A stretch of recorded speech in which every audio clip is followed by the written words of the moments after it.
Señoras, señores, muy respetado y querido amigo diputado Mauricio Ortiz Proal, compañeras, compañeros diputados a la legislatura queretana, compañeros diputados Braulio Guerra, Hugo Contreras, Hugo Cabrera, diputados del Estado de Querétaro al Palacio Legislativo de San Lázaro. No puedo ocultar mi contento.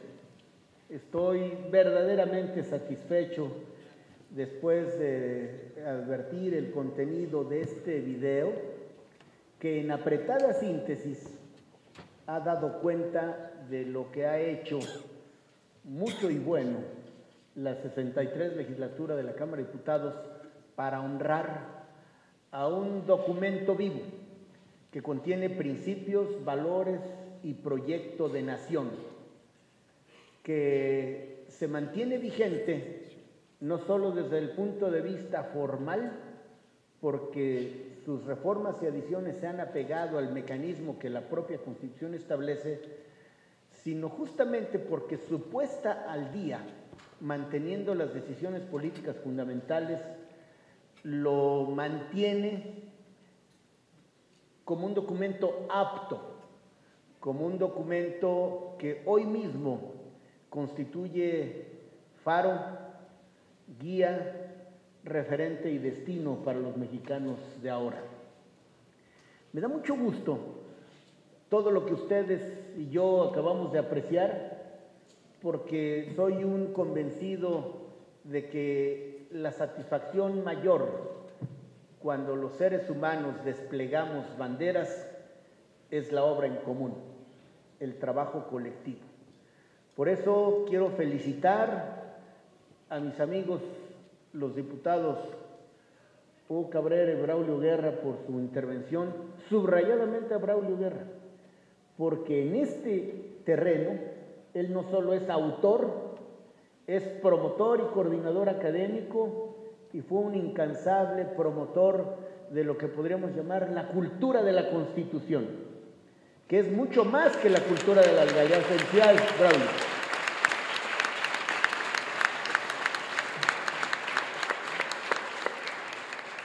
Quiero felicitar también a Sadot Sánchez Carreño, porque si bien son varios los centros de estudios que la Cámara de Diputados ha instaurado para el provecho inmediato de los diputados y provecho mediato de la comunidad en general, ha recaído la mayor parte de la responsabilidad en la organización de eventos académicos, de investigaciones y, por supuesto, en la aportación sustantiva a la obra editorial al centro que él dirige, al Centro de Estudios de Derecho e Investigaciones Parlamentarias. No hizo sino atender a una vocación de vida. Es abogado de profesión, pero político y servidor público por vocación. Gracias a Dot, porque no exagero si digo que a esto no solo le pusiste todo el intelecto, sino todo el corazón. Muchas felicidades.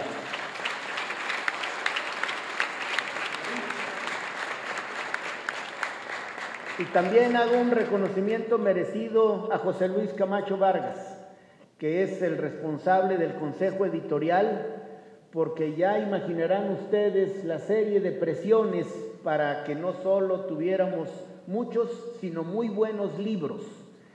Perdónenme por la inmodestia, pero no hay ninguno de los otros poderes del llamado Supremo Poder de la Federación, ni ninguno de los estados federados, ni instancia de organismos constitucionales autónomos, ninguna expresión del poder público, ni siquiera, con todo respeto, las instituciones de educación superior, que hayan expedido, que hayan publicado tantos y tan buenos libros, al punto que el propio José Luis no tiene presente cuántos son, pero son más de 30 obras y más de 40 volúmenes.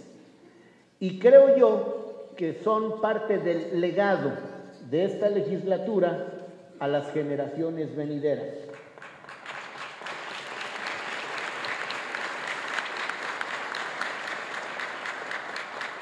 Y bueno, la política y el derecho que se entrecruzan se retroalimentan, tienen esta tarde aquí en el antiguo Teatro Iturbide, hoy Teatro de la República, una oportunidad memorable. Es una manera contemporánea de rendir tributo a los 219 constituyentes que participaron en esa deliberación por el futuro de México y los 209 de esos que firmaron el texto constitucional que hoy ocupa el sitio central en la mesa de honor que preside este encuentro de orden fundamentalmente académico. Gracias a las y los queretanos que hospitalarios como siempre nos abren de par en par las puertas no solo de la ciudad del teatro, sino de su intelecto y de sus sentimientos más hondos y profundos, porque la Constitución, esa es mi convicción, la Constitución es a las naciones lo que la conciencia a las personas.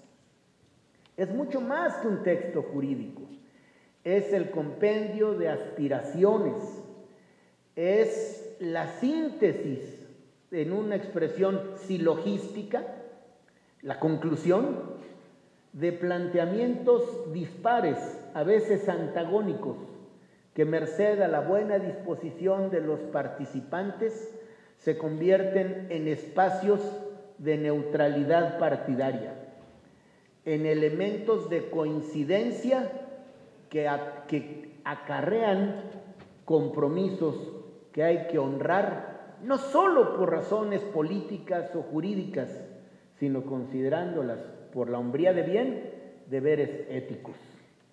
Por eso, no obstante que pretendía hacer un recorrido por la vida constitucional de México, lo voy a abreviar para seguirnos solazando con todo lo que está ocurriendo en el tramo final del año de la Constitución. 2017 es un año simbólico que además en la vida constitucional y en los hechos históricos que registramos los mexicanos, los años con terminación 7 parecen deparar sorpresas interesantes. Hoy nos permiten hacer registros de tiempos importantes, la mayoría afortunados. Se están cumpliendo 200 años del nacimiento de Mariano Otero y 170 de la expedición del Acta Constitutiva y de Reformas, cuyo protagonista es justamente Mariano Otero y de cuyo contenido daré cuenta en breve. 1857, la expedición de la Constitución liberal por antonomasia, también federal. 1867, que les hace sentido mucho más a los queretanos, que es la conclusión, yo diría, radical y justa de un pretendido imperio que no le iba y no le irá nunca bien a los mexicanos. Y 1917, el acuerdo en lo fundamental de una revolución cuyo inicio fue de contenido fundamentalmente político y que devino en movimiento social reivindicatorio de libertades y derechos. Pues bien, los políticos amenazamos cuando decimos seré breve porque normalmente no lo cumplimos. Lo voy a intentar, me voy a dar una oportunidad. No hay casualidad en que 1810 sea el año del inicio de la independencia, o por lo menos de lo que la historia registra oficialmente como el registro de independencia, porque es el aprovechamiento en tierras de ultramar de una circunstancia que estaba ocurriendo en Europa, concretamente la invasión napoleónica a la península ibérica, que hizo que literalmente huyera Carlos IV y se convirtiera en un monarca también en huida Fernando VII. Es así que varios de los que hoy somos países de América Latina aprovechamos esa coyuntura para iniciar un movimiento de independencia. Lo refiero solo para tener un punto cierto en la línea del tiempo que me permitirá no perderme en esta exposición. En 1812, justamente como reacción frente a la invasión napoleónica, a José I, José Bonaparte, se expide en Cádiz una constitución que de analizarse solo desde el punto de vista jurídico es una constitución ejemplar, una constitución liberal y progresista. Es la primera vez que en un texto que nos atañe se expresa que la soberanía radica en el pueblo, justamente para contraponer esta posición a la actitud monárquica absolutista que se pretendía imponer. Y es también la primera vez, no voy a citar más datos para no abrumarlos, que representantes de ultramar son convidados a participar en un debate que tendría como desembocadura la emisión de un documento que nos sería obligatorio, solo que hubo una salvedad. Aquellos representantes, diputados de ultramar que por alguna razón no llegaran a Cádiz, tendrían un representante oficiosamente designado de entre los españoles, de entre los ibéricos de la península. Es decir, una norma que parece de entrada buena, pero que tiene una salida que siendo legal no parece legítima.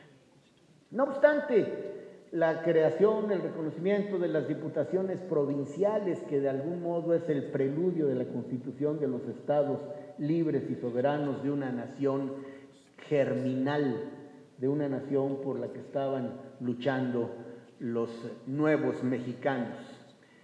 En ese tiempo, es decir, poco nos duró el gusto, porque al regreso de Fernando VII, mejor dicho, a la recuperación del trono, lo primero que hace Fernando VII es desconocer la Constitución de Cádiz, porque lo que le parecía ajustado a la razón y a una visión progresista, que era el depósito de la soberanía en el pueblo, ahora le parece incorrecto, siendo un declarado soberano absolutista.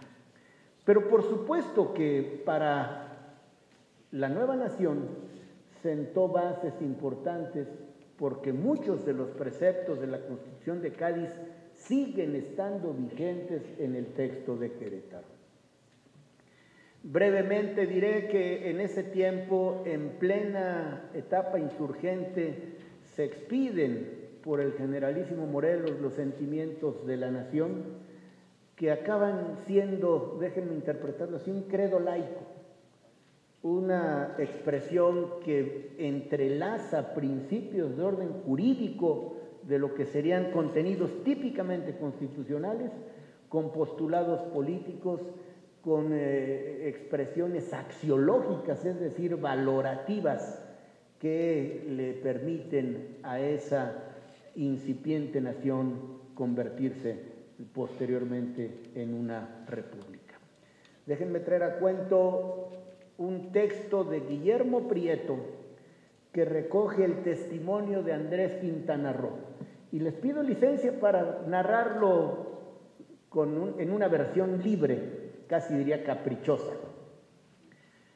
Quintana Roo, ya entrado en años, promotor, auspiciador de la Academia de Letrán, le narra a los que ya a mediados del siglo XIX, siendo él un hombre de edad madura y ellos jóvenes, les narra el episodio cuando, siendo un abogado muy joven, justamente en 1813, lo llama Morelos y le pide que escuche lo que estaba pergeñando, lo que estaba escribiendo, para encontrar la opinión de un abogado cuya formación sólida, reconocía Morelos. Y al término de la lectura y ante la pregunta de Morelos sobre qué le parecía y si consideraba que debería modificar algo, es tal la emoción de Andrés Quintana Roo que solo acierta a felicitar al autor y a pedirle que no cambie absolutamente nada. Le estaba leyendo justamente lo que después fueron los sentimientos de la nación.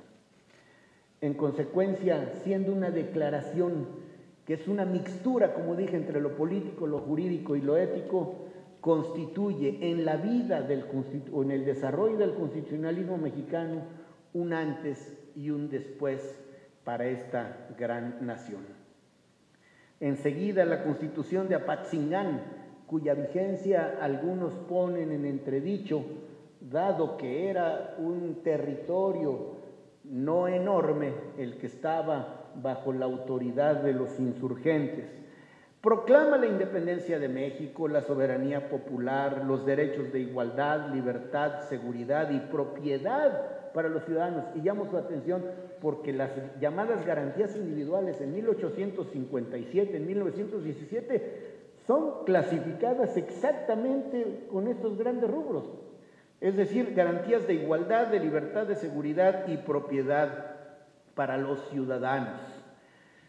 1824, la primera constitución federalista, las que llamo yo coloquialmente las constituciones grandes, las constituciones completas, que solidifica la decisión de ser un gobierno republicano, representativo, popular y federal. Divide el llamado poder supremo de la federación en los conocidos legislativo, ejecutivo y judicial. Amplía de los derechos del hombre, o los derechos del hombre a la libertad de escribir, imprimir y publicar ideas políticas sin previa censura y la obligación explícita de su protección a cargo de la nación.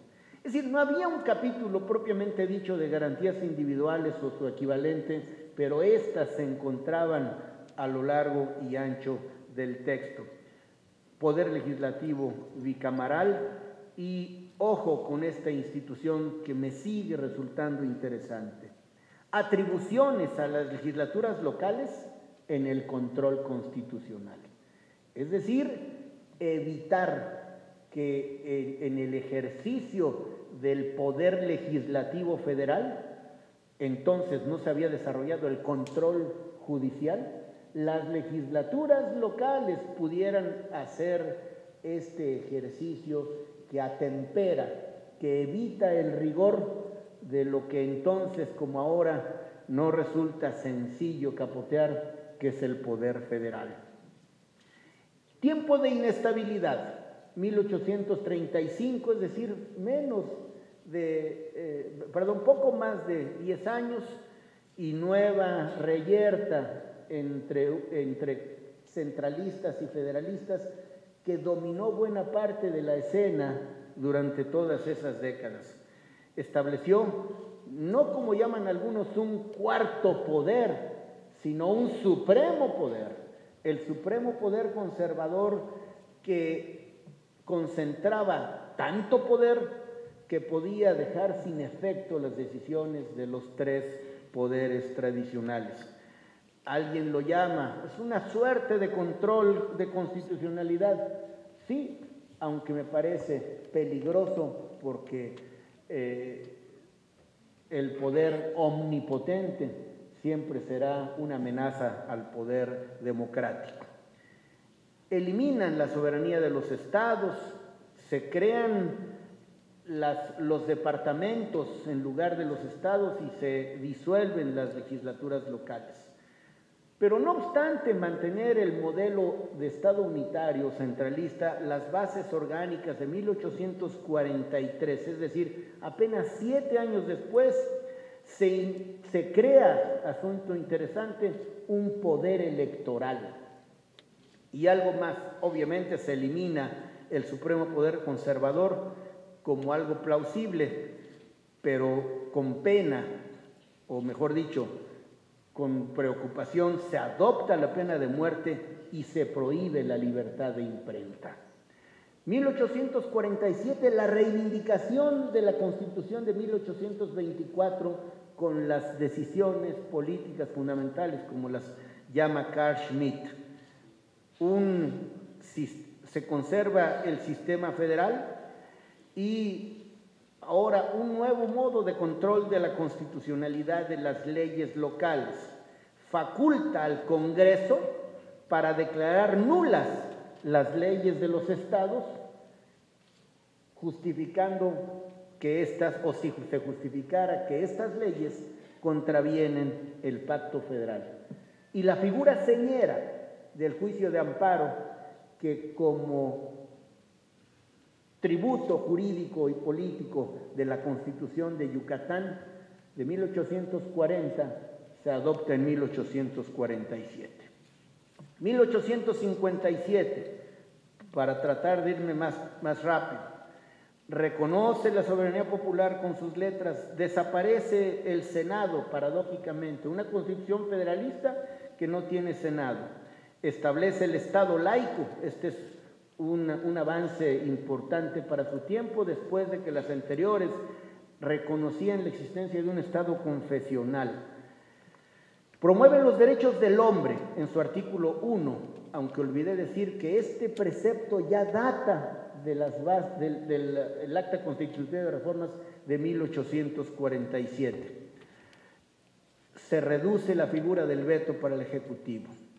En 1874, habiendo sido, como dije, una constitución de corte federalista, desaparece el Senado, porque además la integración del Senado era con base en un criterio estamental, o sea, no un Senado que representara a los ciudadanos, sino un Senado que representara grupos sociales, grupos de interés, diríamos, fraseándolo con las expresiones contemporáneas.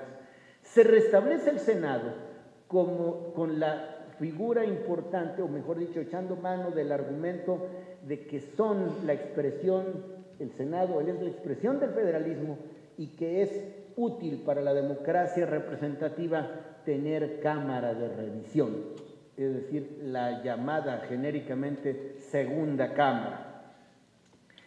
En el periodo revolucionario, bien saben ustedes, lo dije yo a las volandas, que después del movimiento de 1910, del 20 de noviembre, esa reivindicación política, como la describí, deviene en una reivindicación social y producto. Después de la Convención de Aguascalientes y demás, viene creo yo, la normalización, la constitucionalización de la vida pública, y tenemos Constitución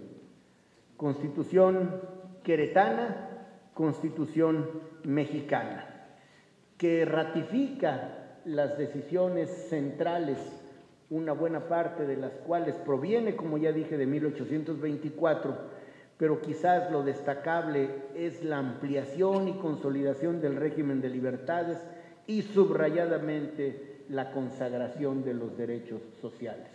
Al punto, por estos últimos, que le permiten a México ganar a pulso la consideración en el orbe de ser la primera constitución político-social, cuando había textos de este rango coetáneos, contemporáneos, la de Weimar de Alemania y la que es resultado de la revolución bolchevique en la Rusia de aquel tiempo. Déjenme avanzar con más rapidez. A partir de 1917, México, a mi juicio, enfrenta un dilema, y perdón por el reduccionismo. Desarrollar la democracia representativa y la democracia en la toma de decisiones, o darle la consolidación que parecía necesaria a los derechos sociales. Y México, fundamentalmente, desde un punto de vista particular, opta por lo segundo. Es decir, la creación de instituciones que a lo largo de estos decenios hacen más robusto al Estado mexicano y pone un subrayado en lo social. Es así que se crean instituciones como el Instituto Mexicano del Seguro Social, como el ISSSTE, como la creación del Sistema Educativo Nacional más extendido y complejo de nuestra región. Y la democracia sobre todo representativa, no es un asunto de preocupación. Yo defiendo la posición reformista de la Constitución porque sin ella muchas de las instituciones jurídicas o de las instituciones públicas que hoy tenemos a disposición de los mexicanos no existirían. Ni el voto de la mujer, ni los derechos que reivindican con toda justicia los jóvenes, ni la defensa de los derechos humanos, ni la autonomía del Banco de México, ni la organización de los comicios por una entidad autónoma con todo el ingrediente ciudadano que debe generar confianza. Por eso me parece que el reto de los constituyentes, o mejor dicho, de los integrantes del poder revisor de la Constitución, que lo somos, diputados, senadores al Congreso de la Unión y también las legislaturas de los estados. Es, como bien saben, condición indispensable sumar los votos de cuando menos 2/3 partes de los presentes en las cámaras cuando se delibera y de la mayoría de las legislaturas locales. Hasta hace muy pocos meses, 16, hoy 17, dado el cambio de estatus político y jurídico del histórico Distrito Federal, hoy convertido en Ciudad de México como entidad federativa que no estado sui generis.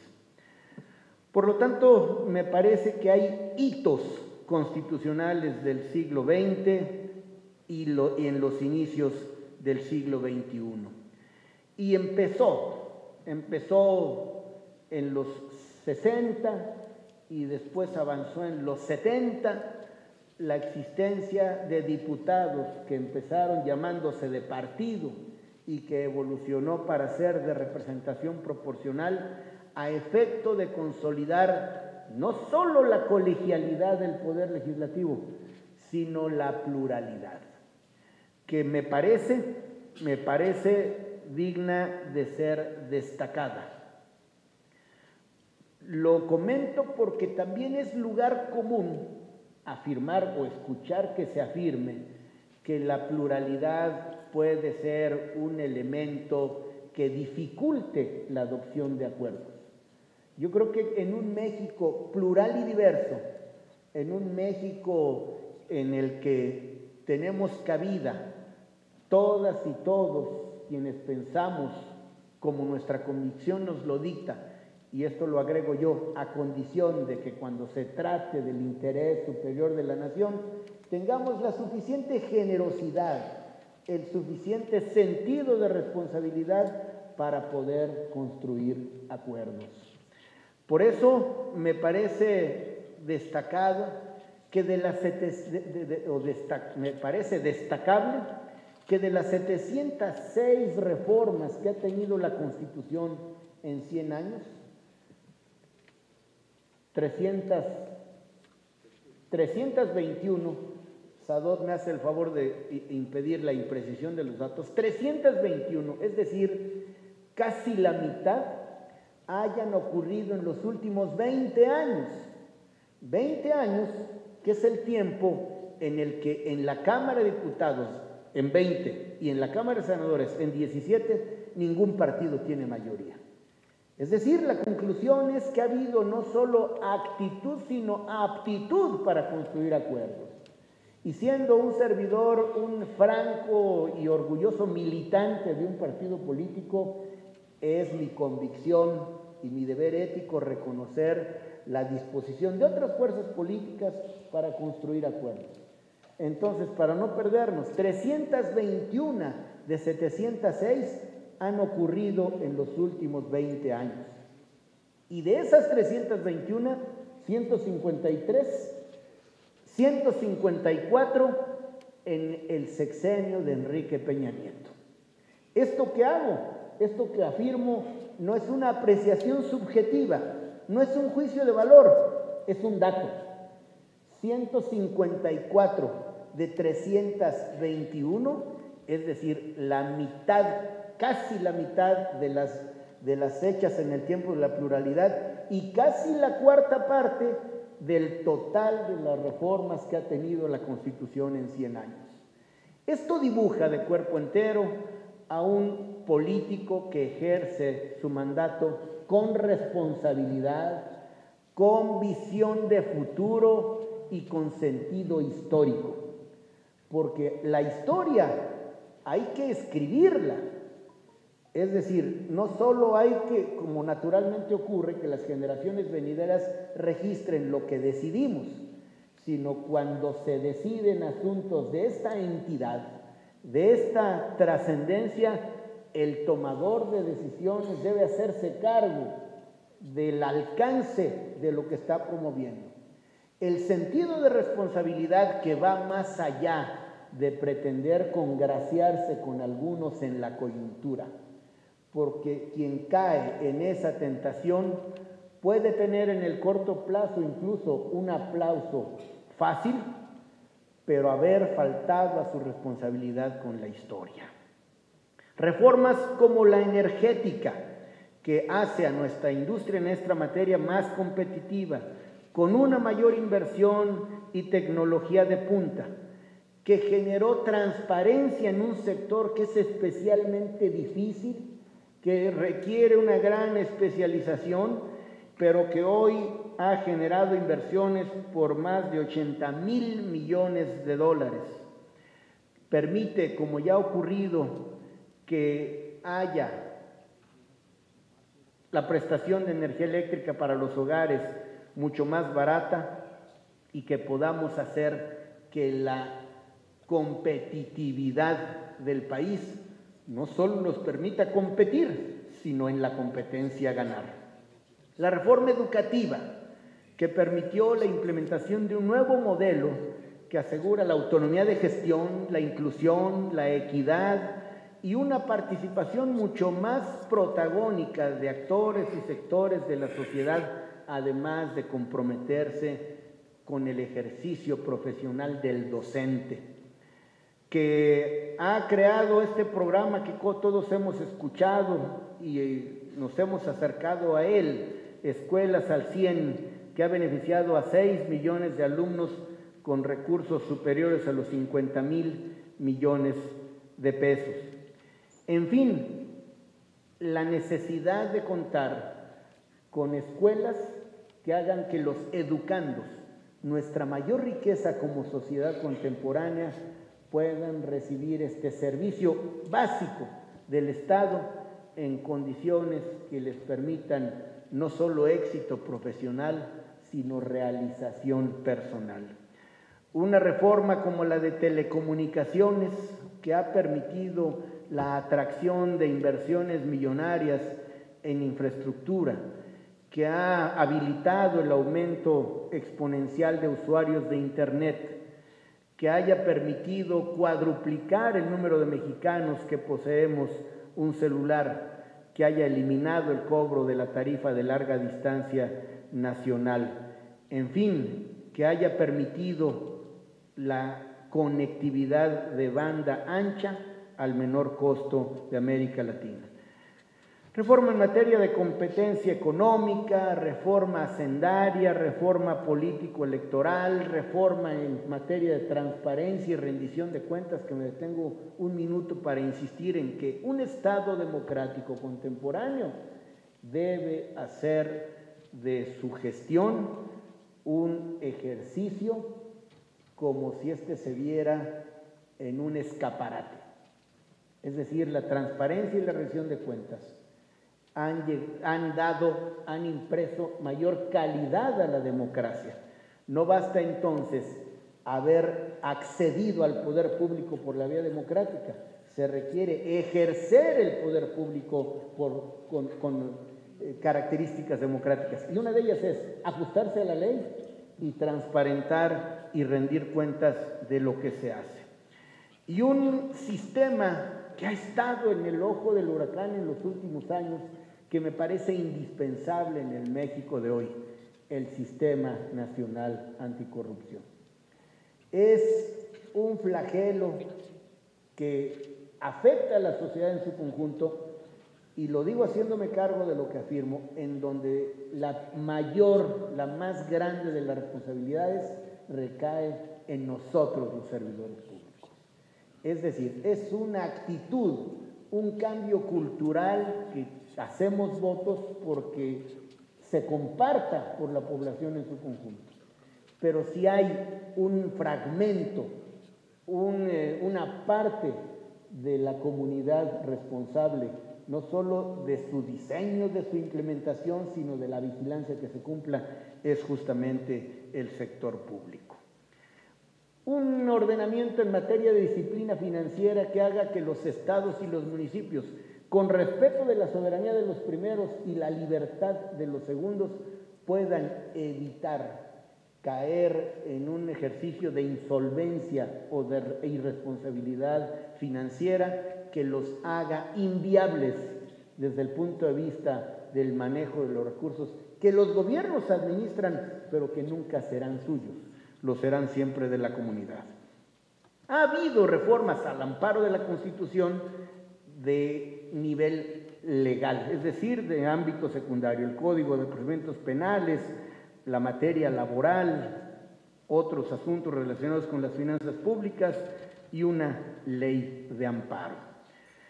Sin embargo, y con ello voy a terminar, las reformas o esta parte medular, sustantiva de las reformas, ya quedó atrás. El reto, y es el que les invito a asumir como compromiso personal, grupal, generacional, y en el caso de los que militamos, como un reto partidario también. El reto no solo es conocer los preceptos que están en la Constitución, si es posible, conocer el leitmotiv, conocer las motivaciones hondas, el espíritu del legislador y de la ley, para comprender a cabalidad el sentido de un precepto, para que una vez que sea comprendido, se asuma, se pueda interiorizar al punto que forme parte de una suerte de conciencia colectiva. Ese es el reto de hoy, la consolidación de un Estado de derecho, con dos adjetivos que me tomo la libertad de incluir. Un Estado de derecho que es el sometimiento a la ley por todos, empezando por las autoridades. Un Estado de derecho que, siendo bueno, es insuficiente, porque se le tiene que agregar el ingrediente democrático. Es decir, un Estado democrático de derecho. Lo dije y lo repito en pocas palabras. Democrático porque se accede al poder por la vía democrática y porque se ejerce democráticamente. Y el ingrediente social, que es propio de México y de su condición, la de hace 100 años y la de ahora mismo. De modo que postulo y pongo a la consideración de ustedes la obligación comunitaria, la obligación conjunta de consolidar un Estado democrático, social y democrático de derecho. Para ello, la labor es enorme, la mies es mucha y nos faltan operadores. En consecuencia, los primeros que debemos asumir libremente la obligación de caminar por esta senda somos los que hemos abrazado la política como vocación. Al final, los partidos, el que sea, es un instrumento. Lo que importa es que el vehículo aprovechado sea honrado, es decir, se honre lo suficiente dando resultados, que es como la comunidad mide el desempeño de los políticos. Incluso más allá de militancias o de procesos o episodios electorales que son periódicos, después de las lisas electorales, lo que importa son las políticas públicas acertadas, diseñadas con inteligencia y ejecutadas con eficacia. En esta tarea, el Poder Legislativo tiene un papel preponderante. Es el sitio donde se hace la ley, donde se construyen acuerdos en un clima de tolerancia, de respeto, de libertad, y yo siempre hago votos de generación de consensos. Por eso, amigas y amigos, en esta nueva ágora, que merced a las nuevas tecnologías de la información y la comunicación, son todos los mecanismos contemporáneos asociados a nuevas maneras de comunicarse, aprovechémoslo para generar espacios para el entendimiento, para la negociación, para la armonía social, que es siempre preludio, no necesariamente de una nueva constitución como algunos sugieren, sino un nuevo constitucionalismo, que es el apercibimiento, la convicción compartida de que lo que nos hará salir adelante será la fuerza de la Constitución y de las instituciones que de ella emanan. Cuando son robustas, y ya en México se acreditó esto que voy a decir, pueden soportar inclusive decisiones cortas o equivocadas o políticos insuficientemente preparados. En consecuencia, pugnemos por la fuerza, no solo formal, sino la fuerza real de una Constitución que sigue siendo pacto, aspiración y proyecto comunitario. Para combatir la corrupción, para favorecer la participación social, para generar un clima de civilidad, para garantizar la seguridad de las personas, para seguir gozando de la libertad. Y termino sugiriendo, para darnos, porque lo merecemos, un clima de paz. A 100 años, la Constitución ya no solo nos brinda, como lo dije al principio, conciencia. A 100 años, la Constitución sigue dándonos esperanza. Muchas gracias.